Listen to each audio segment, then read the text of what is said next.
Welcome to Lunch with the Lord. I'm Pastor Mark. We're in Mark chapter 7, going to be starting verse 24 this lesson. But before we begin this lesson, Jeremiah 15:16, thy words were found, and I did eat them. And thy word was unto me the joy and the rejoicing of my heart. Now, verses 24 to 30 deal with the time where the Syrophoenician woman, where Jesus goes up and meets the Syrophoenician woman. Now, this would be the first and the only recorded time when Jesus left Palestine, where he left the land of Israel and went into Gentile territory. So Jesus and his disciples now completely leave the land of Israel and go up into Gentile territory. Commentators think that because of the hostility against Jesus, that Jesus took his disciples to an area where he knew his enemies would not follow him. And that's possibly true. For the past few days, Jesus was trying to be alone with his disciples for some needed rest. Remember, this all started a couple chapters ago where Jesus takes his disciples from near Capernaum over to Bethesda for some rest and relaxation and teaching and instruction. And he ends up healing and ministering and feeding the 5,000, right? All in one day. And then that night they get in the ship and they go across, and Jesus is walking on the Sea of Galilee, right? And then they get across and they go to Gennesaret. And as soon as they get there, well, what happens? Jesus comes down off the boat, and here comes a group of people from Gennesaret, and he ministers to them, and they're laying people down in the road so that he can touch his garment. And then, of course, he's approached by the scribes and Pharisees about defilement. Why didn't your disciples wash their hands, right? So, days have gone by, and Jesus basically is getting out of the land of Israel, going up into Gentile territory for some rest and relaxation with his disciples to help instruct them. And this is what happens, all right? Now, but because we know that nothing happens by chance in the believer's life, we see that it was God's purpose to have Jesus and his disciples go to Syrophoenicia. Where they went was about 50 miles north of Capernaum. So they had to travel about 50 miles to go from where they were in the area of Gennesaret up into where they are, to Tyre and Sidon, all right, to Syrophoenicia. And, now listen to this. This is interesting because I didn't know this until I studied it. And it was in the same general area that Elisha had been sent to by God in 1 Kings chapter 17 and verse 9 to help provide for a widow woman and her son. So Jesus and the disciples go up. They leave the land of Israel and they go up into Syrophoenicia to get away for a while. And but it's the same general area that Elisha was sent by God and to help provide food for this widow woman and her son. Now, verse 24 says, and from thence he arose and went into the borders of Tyre and Sidon, and he entered into an house, and he would have no man know it, but he could not be hid. All right. Now, it says Jesus didn't want anyone to know, but he couldn't be hid from it. And it seems that Jesus had no intention of a full-scale ministry in this Gentile land. He came to further instruct his disciples and for rest for a while. But even this attempt at rest and relaxation was stopped when a certain Gentile woman heard that he was there. Jesus and the disciples go up to Tyre and Sidon. Now, listen, we know that God is the providence of God. We know that. And God had it all planned out, and he knew. And this is why he's sending Jesus up there for this woman, right? So, we look at it and we say, well, Jesus is getting away because of hostility and also to relax. And he didn't want anybody to know he was there because he wanted to spend time with his disciples, instructing and teaching and talking with them. But, of course, there's a woman and she has a great need. And she comes and she basically disrupts this time of rest and relaxation, all right?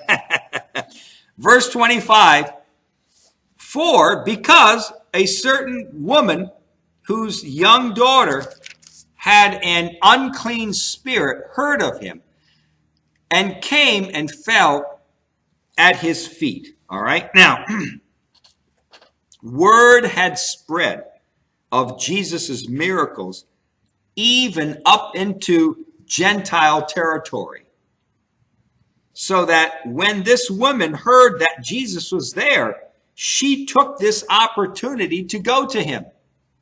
Don't think that these miracles, the raising of the dead, the healing of the leper, the miracles of feeding the 5,000 and the 4, don't think that this was all kept in Israel. Oh, no. Word was spread. Word is going up even into Gentile territory. It's going around. So when this woman heard that Jesus was in her area, you can bet she had a great need. Her daughter had an unclean spirit, and she went. Now, if Jesus hadn't gone there, would she have gone down? We don't know. But Jesus came up to that area, and she found out, and she's going to go and she's going to see Jesus. She wants her daughter healed. She wants this unclean spirit out of her daughter. All right.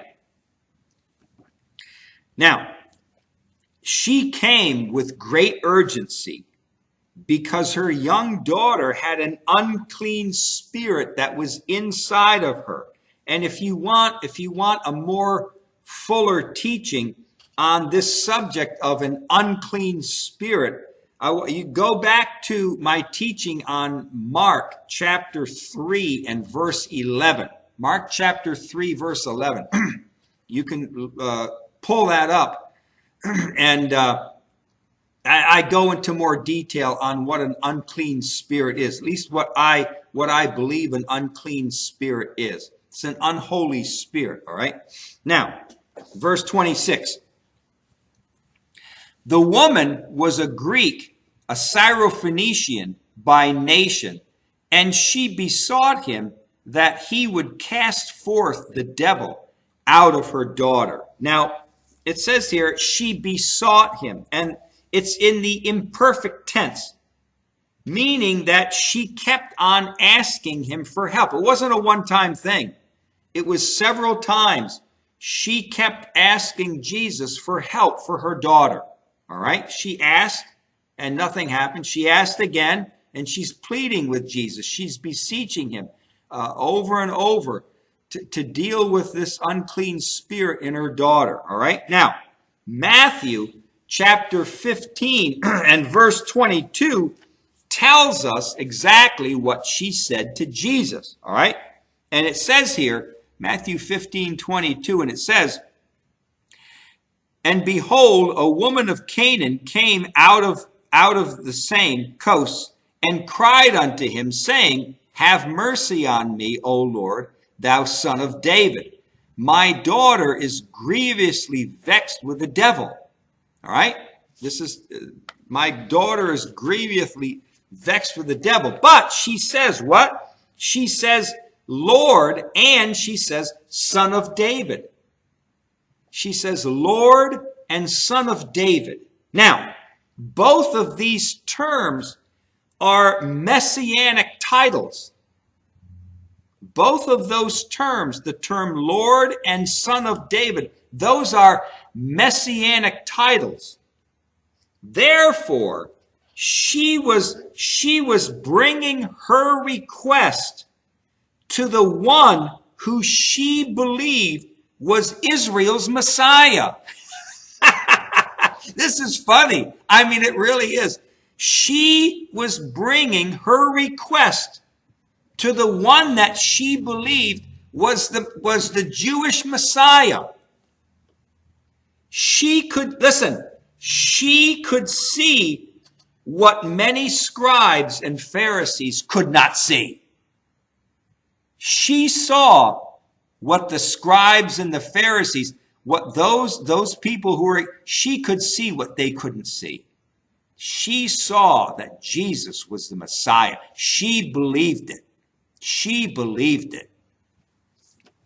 Now, 1 Corinthians chapter 1, verses 26 through 29 says, "For ye see your calling, brethren, how that not many wise men after the flesh, not many noble or not many mighty are called. But God has chosen the foolish things of the world to confound the wise. And God has chosen the weak things of the world to confound the things that are mighty. And base things of the world and things which are despised has God chosen, yea, and things which are not, to bring to naught things that are, that no flesh should glory in his presence." You know what she was? She was a thing that was not. She was one of the despised things, right? And she was a base thing in order to bring glory to God. And that's what we are too. We're in the same boat as she is. Right? Verse 27, and it says, "But Jesus said to her, Let the children first be filled, for it is not meet to take the children's bread and to cast it unto the dogs." Verse 28, "And she answered and said unto him, Yes, Lord, yet the dogs under the table eat of the children's crumbs." Now, dogs here, this word for dogs, the Jews viewed Gentiles as dogs. But Jesus was not reproaching her because she was a Gentile. Yes, the Jews did consider Gentiles as dogs, but Jesus is not using the phrase dogs in any way to reproach her because she's a Gentile. He's not doing it.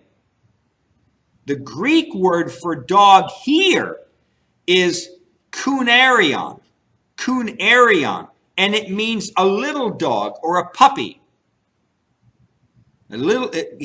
Jesus is talking, let me say this. Jesus is not rebuking her in any way because she's a Gentile, but he's talking in a sense respectively to her. Now, children, it says, but let the children first be filled. In verse 27, children here obviously represents the Jewish people, all right, the Jews. So, in these two verses of Scripture, Jesus is basically saying that there is a specific order that is set down by God through which the gospel flows. It is to be given, or it is to be offered to the Jews first. And then from the Jews, it flows down to the Gentiles. And Jesus is saying that he is keeping that order. This is what he's saying here. Let's read it again. Verse 27 and 28. But Jesus said to her, let the children be filled first. Let the Jews hear the gospel first. For it is not meet to take the children's bread and to cast it to the dogs. And she answered and said unto him, Yes, Lord, yet the dogs that are under the table eat the children's crumbs. The Gentiles, we want some of this. We want some of this too, Jesus. That's what we want. We know that the gospel is given to the Jews first, but we want some of it too. In verse 28, the woman, being a Gentile, asked for the blessings that the Jews were rejecting. She was asking for, the Jews aren't receiving you. Not all of them. The religious Jews are not the nation of Israel is not receiving you as their king, as their Messiah. But we Gentiles, we want some of your blessings. We want some of your blessings because we believe that you are the Jewish Messiah. We call you Lord. We call you Son of David. Verse 29, and he said unto her, for the saying, go your way, the devil is gone out of your daughter. You know, in Matthew chapter 15, verse 28, Jesus said to her, O woman, great is your faith. Be it unto you even as you will. Be it unto you, even as you will. O woman, great is your faith. Now, this is interesting. There are only two people recorded in the Gospels that Jesus said had great faith. There's only two people in the Gospels that Jesus said of them, they have great faith. You know who they were? Both of them were Gentiles. Isn't that interesting? Both of them were Gentiles. The first one in Matthew chapter 8, verse 10, the centurion man. And then the second one is right here in Matthew chapter 15, verse 28, the Syrophoenician woman. He said of these two Gentiles, they have great faith. Great faith. This woman came to Jesus by faith and took her place as a Gentile, asking the Jewish Messiah for a blessing. And she received her request. Jesus gave her her request. She took her place. She knew she was a dog. And Jesus said, yes, but even the little puppies, right? We don't throw them to the little puppies. But she said, you know what? But even the little puppies, we want some of the crumbs that fall. You're giving this tremendous blessing to the Jewish nation, and they're not receiving it. But we want some of it. We're willing to receive the blessings from this Messiah. Then it says in verse 29 that the devil had gone out, right? When she got home, she found that the devil. In verse 29, the devil is gone out of her. Jesus said, "Go on home. The devil is gone out of her." And this Greek word for "gone out" is exerkomai, and it's in the perfect tense, meaning that the casting out of the devil was complete and finished. It's complete and finished. Jesus was not, listen, Jesus was, I laugh because this is so funny. Jesus was not anywhere near the girl. And listen to this. Jesus spoke no word of command to the unclean spirit. Jesus was not anywhere near this girl.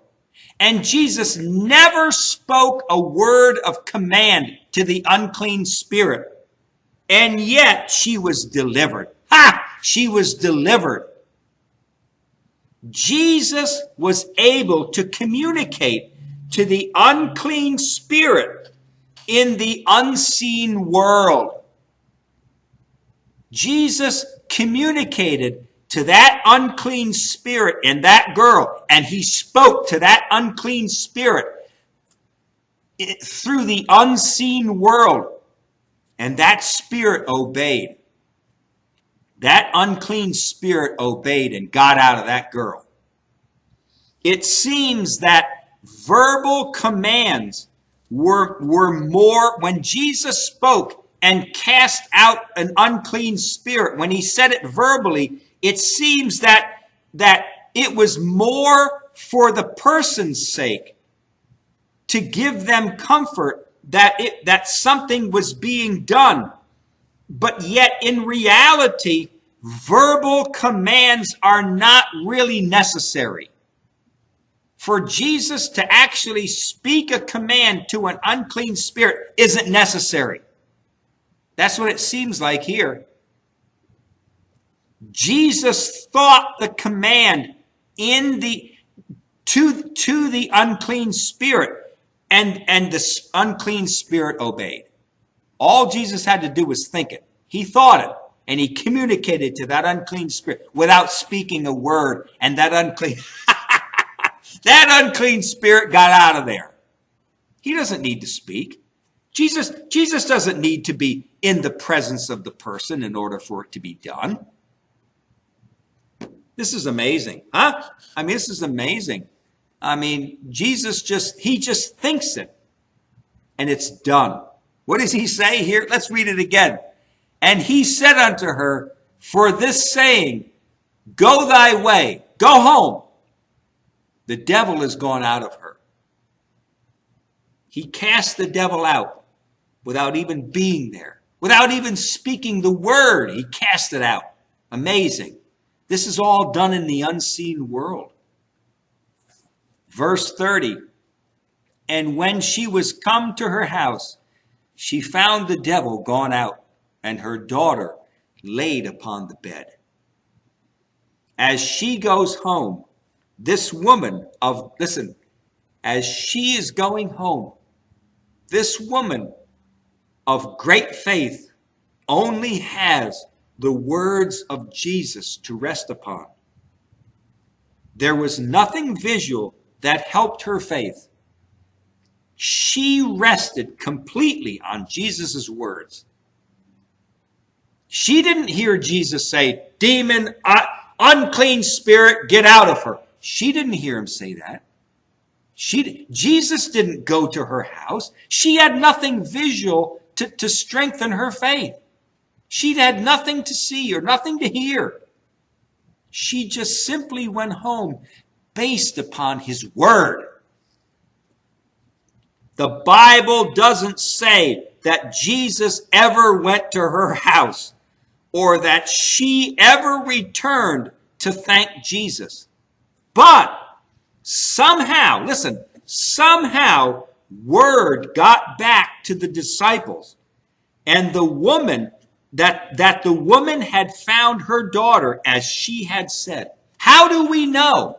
How do we know that the unclean spirit went out of that girl? We know it because Jesus never went there, right? Let's listen to this. It says here, and he said unto her, for this saying, go your way, the devil is gone out of thy daughter. Now let's skip verse 30. Now let's go down to 31. And again, departing from the coasts of Tyre and Sidon, he came, right? If you leave out verse 30, how do we know that that the little girl had the demon cast out? We don't. There's no way of knowing. So how do we know that it happened? Because somehow this woman must have got word to Jesus or to his disciples. Maybe there were people with this woman. Maybe there were people that were saying, you know what? Hey, I'm going to go with this woman. I want to see if this really happens. I want to see if this girl really does get this demon cast out of her, right? Maybe there were people that went with her. Maybe there were people in the house that were there with the woman, with the girl, with the unclean spirit. And when it happened, when she got home and she found her daughter cleansed from that unclean spirit, right? She must have somehow, word got back to the disciples. Word got back to Jesus that it was done, right? If you leave out verse 30, how do we know it happened? We don't know. I mean, Jesus could say anything. but without any confirmation, how do we know it happened? We don't. So verse 31, God made sure that word got back to the disciples and got back to Jesus. Well, doesn't have to be Jesus. Jesus already knows it happens, but got back to the disciples that, yes, Jesus just didn't say it. It actually happened. It actually took place.